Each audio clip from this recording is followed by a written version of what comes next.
Nous allons enfin maintenant faire varier différents paramètres. En tout cas, nous allons en faire varier deux. Le premier, c'est bien sûr le nombre de répétitions, c'est-à-dire le nombre de fois que le contrôleur pourrait arriver dans l'entrepôt. Alors, nous avions choisi pour l'instant 100, nous pourrions choisir par exemple 1000. Donc, pour éviter de changer plusieurs fois les mêmes paramètres, j'appelle la variable n répète. Je vais donc changer dans x le mise-absciss. Eh bien, au lieu d'aller de 0 à 100, je vais de 0 à n répète.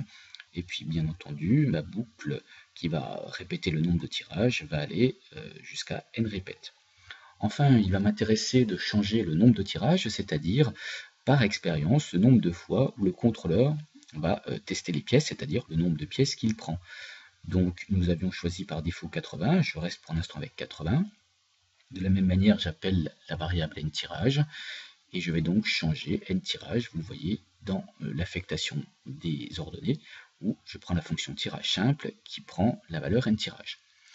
Autre petite modification, j'ai fixé les axes avec la fonction pt.axis. Je vais de 0 jusqu'à n répète, c'est-à-dire les abscisses qui vont jusqu'au nombre de tirages d'expériences qui ont été effectuées. Par contre, les ordonnées vont de 0 à 0,2 car je ne dépasserai pas cette valeur. En tout cas, il y a peu de chances que cela arrive. J'exécute le fichier.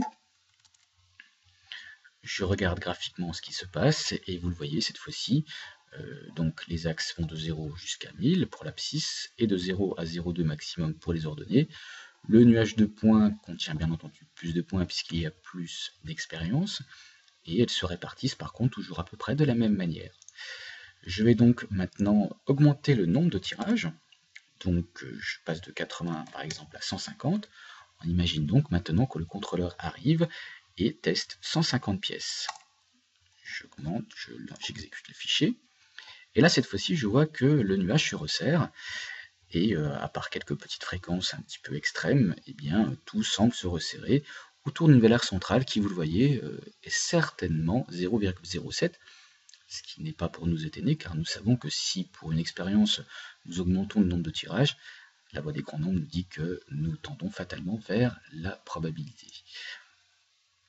Ici, je augmente à nouveau le nombre de tirages. Pour m'en apercevoir, je prends 500, je vais bénéficier de la puissance du logiciel Python. Donc, cette fois-ci, c'est fait, et nous avons un nuage qui est cette fois-ci très très resserré. Alors, je vais me servir de cette illustration pour utiliser le vocabulaire sur la fluctuation d'échantillonnage. Donc, nous pouvons ici, nous allons essayer d'évaluer un intervalle dans lequel la probabilité d'avoir un tirage est de 0,95.